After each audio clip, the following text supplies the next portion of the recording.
Alrighty. Good morning, everybody. This is part 2 of the Headless Horseman.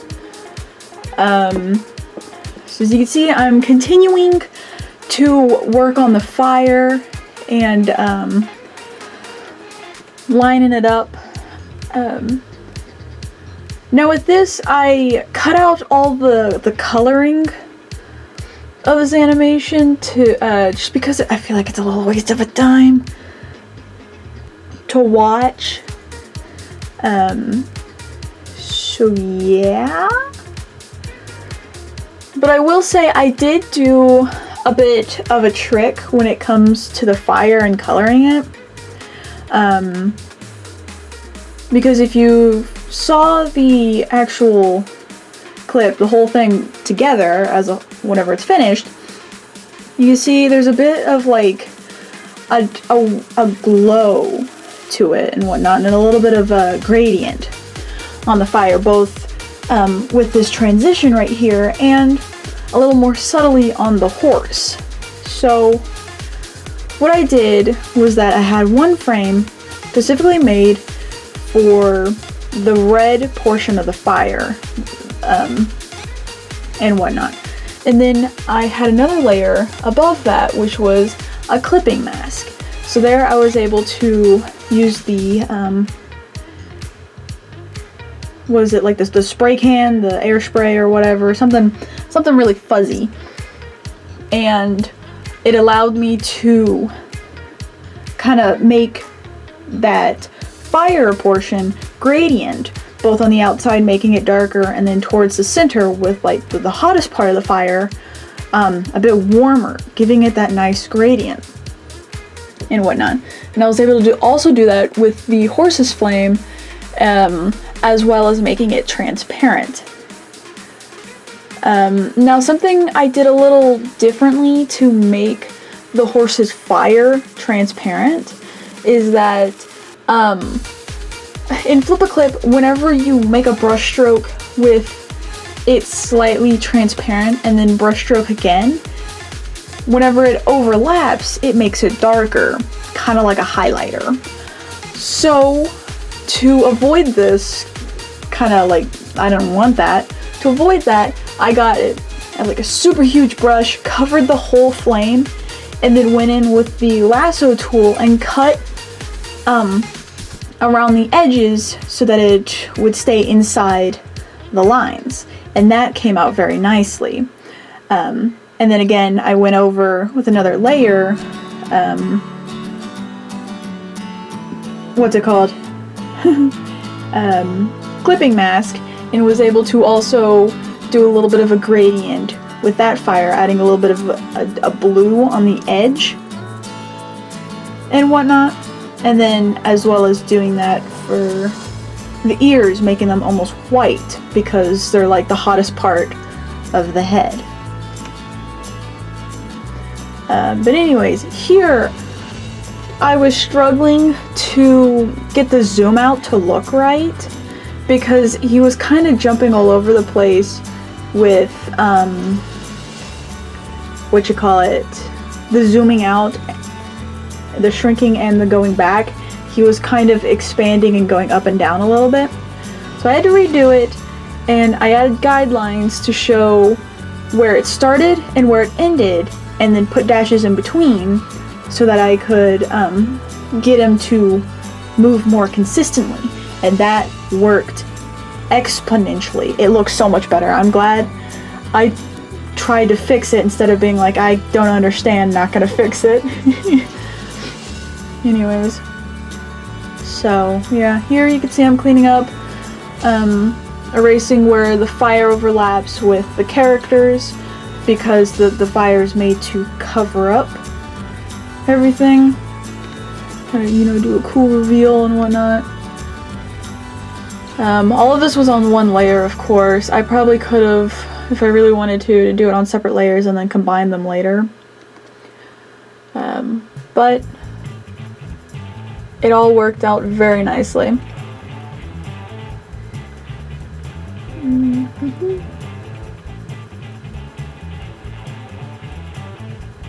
Yeah.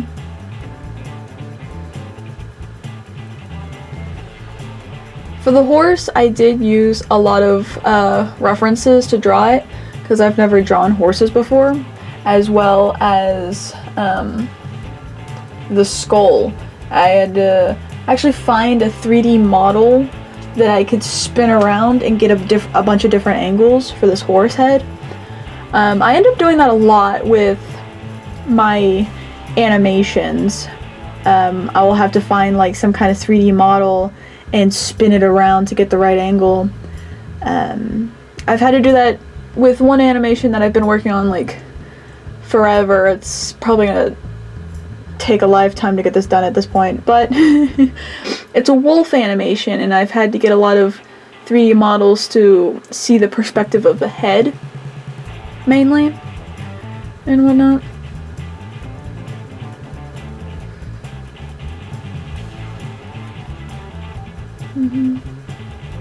Here I was doing a lot of cleanup, and then I kind of realized the ears stick out of the flame sometimes, and I was debating whether or not I should keep that or try and like shrink them or something. I ended up saying it's fine and whatnot, as if they're their own flame and whatnot. Here I'm getting rid of all of the sketch marks after I'm done, and then here I'm moving on probably to to where it's the whipping animation.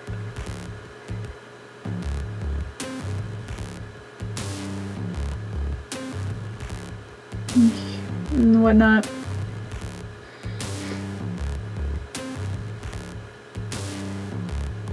I tried to save as much time as possible in copying and pasting bits and pieces of the horse as much as I could and whatnot. And I believe this is the part where I was like, I'm gonna just get this thing finished. So I dedicated an entire day of animating this, and I was dying. Not like physically exhausted, but like mentally exhausted. Like I couldn't think anymore. I was so brain dead by the end of it. I was just trying to push through. Having noise on my TV to keep me moving and going and aware of my surroundings, I guess.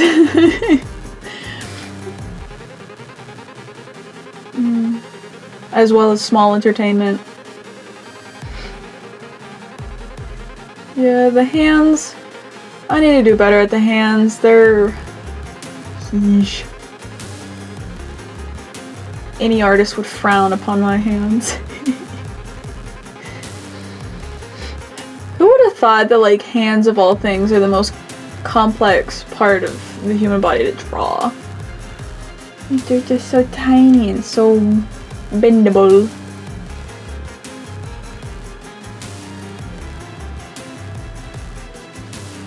Here on the character, I'm making sure that everything is consistent with the body. So that's like with the shadows and the buttons.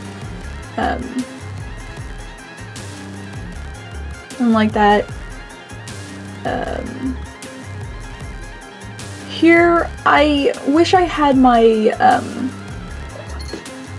my underdrawing there, because I had exaggerated the bend of the body to make it look like he's putting a lot of force into it.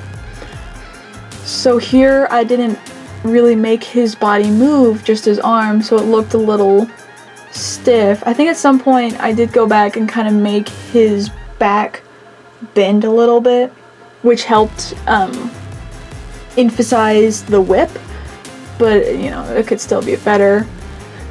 It always could be better. The whip definitely did not stay consistent. It expanded and shrunk and everything like that. But for the actual whipping process, I think it actually looked good that it was expanded, so it looked like it was stretched and whatnot. But I wish I made a more cleaner snap back up to its original state.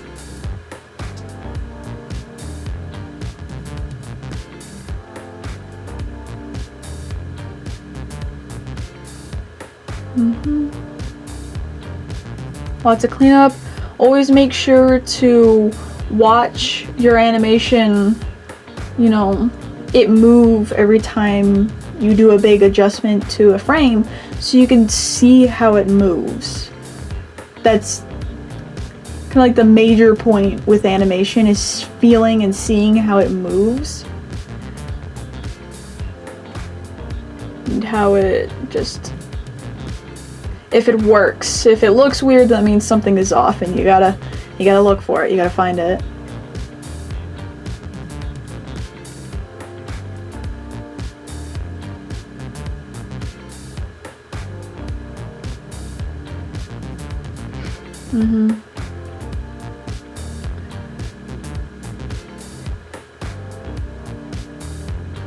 I am very proud of how the horse came out. I knew horses were very difficult to draw, just in general.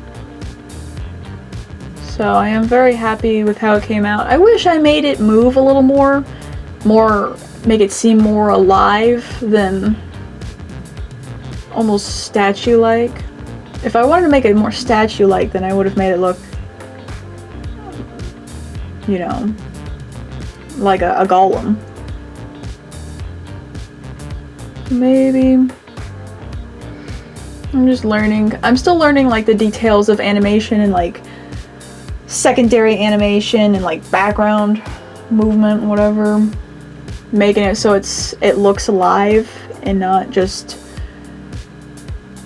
standing there for no reason.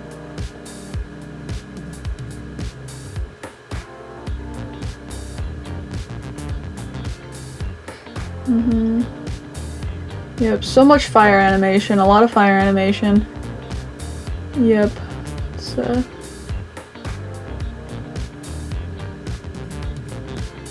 was because I was in the groove of constantly animating fire in a study, which you guys will eventually see whenever I'm finished. I kind of took a pause on that to work on this project and whatnot, since this is a Halloween themed project and it's almost Easter, so something's wrong. I'm really falling behind.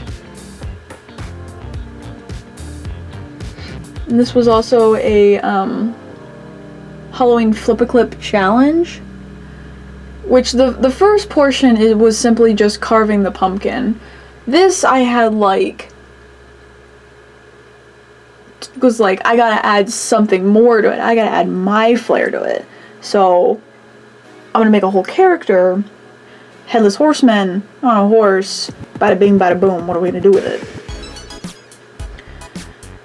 This was definitely, like, this whole little animation was inspired by a previous animation that I saw a while back. I wish I knew who made it, but it was a very short animation. Let me see if I could try and remember, because it emphasized more on the sword of the Headless Horseman. He was also on a horse, and like, yeah.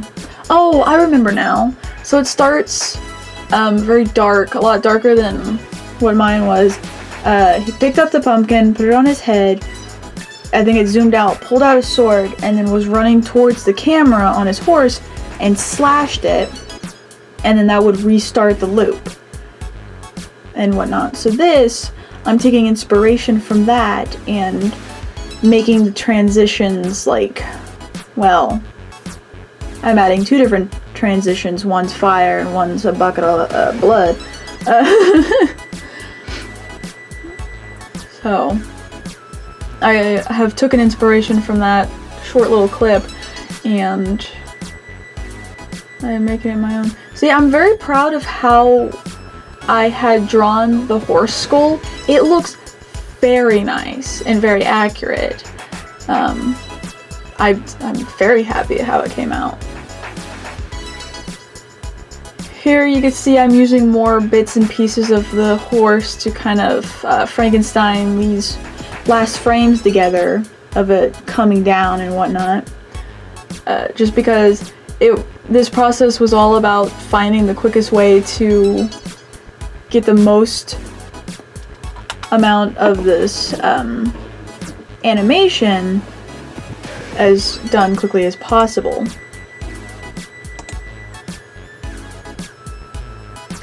As you can see, I was using circles for the knees and the ankles because that helped really show how bony their knees and ankles are. I mean, holy cow. It's like they surgically added tennis balls under their legs and whatnot. And that's also how I kind of sketched it out on top of the horse's legs to see the best way to draw it, and pinpointing where the ankles and knees are, and then actually adding the legs in between it makes it look much nicer and whatnot. It actually looks like a horse leg. Here I was kind of struggling with the elbow. I wasn't quite sure how that looked because it's like really close to the chest, so I can't always tell if it's like connected or if it looks more separated and it comes under the chest and the shoulder on the horse, or if it kind of connects and like all of it moves up, which I think all of it moves up because that would make sense. But it was a little hard to figure out from that angle. It's all the angles. Angles, angles, angles. Here I kind of added a little bit of an underbelly because I was like, this dude is like split in half. So he needs a little chest. And whatnot. And horses are very muscular. So I had to make sure to keep the like muscular lines consistent with the horse. I probably could have also made them move with the leg a little bit because, you know, those are muscle lines. Here the spine, I believe, was a little inconsistent because I think it kept adding more discs, as well as it never changed size. So like it should have gotten bigger whenever I got closer to the screen. I don't think it ever did. And whatnot. Here I was doing more cleanup. I have more legs. So many legs to work on, lots of it. It also really helped I got rid of the background, or just I hid it so that I could actually see what I was doing, because my line art is as dark as the background, so that would be working against me at that point, and I wouldn't be able to see problems like that of things overlapping when it shouldn't be. So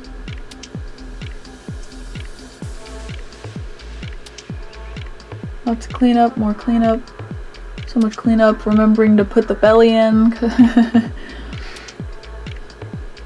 That is the problem sometimes with adding things in, like going back and adding things and going back and going back. You sometimes forget about things like the belly of the horse, and you're just focused on the legs the entire time. Here, I think I realized that I made the tail too long, because like, I don't think it should be touching the ground that much whenever the horse goes down to jump up. But I still made it work. I made it look like he's actually on ground and not just levitating. Yes. Adding more fire, lots of fire, always fire. Just cranking it out. I was getting a lot done. and I was really happy to see how well the fire was moving on the horse. It came out really good. I'm very happy. Here I'm adding the ear and then cleaning it up, because I didn't want the actual ear to be transparent looking. I wanted it to be a little more solid. Here I'm on the very last stretch of the horse, or this whole animation too, of just the turnaround and then the quick sprint off the camera. So I was, yeah, it was very... I was counting down frames to get this done. Because, yeah, I finished all of the line art in one day, which was crazy because I had no time to do anything else. I overestimated my ability to get this done. But I did get it done, but just nothing else. So it was literally all day. I think from like almost 8 in the morning till 9 or 10 at night. I couldn't quite remember, but I knew it was a full day of working. And I'm very proud of myself for getting that done.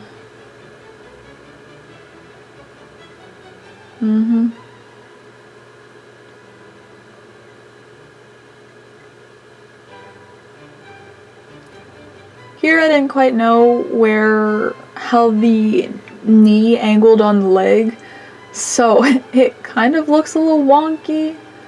I didn't know how else to make it look better and whatnot. So I did the best that I could.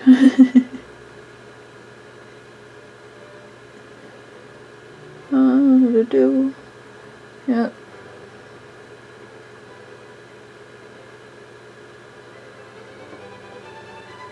Yep, doing shortcuts as much as I could. Thankfully the body overlapped at this frame the most, so I was able to do a quick line art and move on.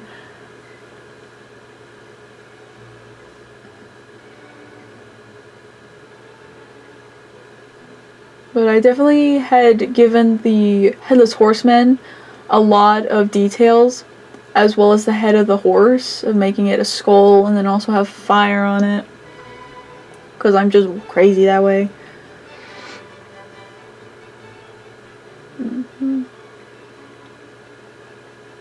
I wish I could have grabbed the head from previous frames and pulled it over to this one. But there was a lot of stuff overlapping it. And it would have... So it was just better to redraw it real quick. I was actually getting pretty good at it too. Not looking at the reference nearly as much as I did in the beginning. I think I needed to like trace it first before drawing it separate. Yep. I definitely made this dude's legs really short. His proportions are a little off, but it's fine. It looks super cool. It looks really cool. And you can see the little bucket of blood right there on his other side. Little tiny bucket. So the story with the bucket is a part of the Scottish lore of Holland, where the Headless Horseman is more of a reaper. And one of the details I thought was just really interesting was that if you are a witness to him taking a soul of somebody who's ready to go and whatever, he will either, I think, like, take your eyes or dump a bucket of blood on you. So I thought that was a really cool thing to add. He also has a spine whip. That's why the whip's like a human spine. And then I added the details of the American version of a Headless Horseman, where it's a Revolutionary War dude that got decapitated by a cannonball and was just like cursed to look for his head and whatever. So his suit is actually supposedly a Revolutionary War suit. I got this out of like a war uniform book. So, and the colors too. The colors were actually fairly accurate. I picked that suit because it was black, and it had a nice red highlights on the sleeves and the where the buttons are. So I really liked how that suit was, and then I think I made it a little more darker. Here is the very last stretch of this animation of like a really close zoom up and whatnot. So I think at this part I was just speed running it. So I think this is the not the best looking part of the animation, but it goes by fast enough to where it works.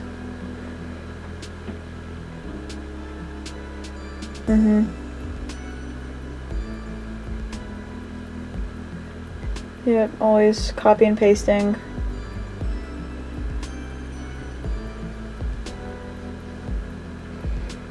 Oh god, those buttons are terrible. You could just see I was really cutting corners at this part because I was tired and I really wanted to finish it. It was like 9. Here I did decide to do some like highlights of the blood to make it actually present like blood. And with that, that's the end of the video. You're welcome.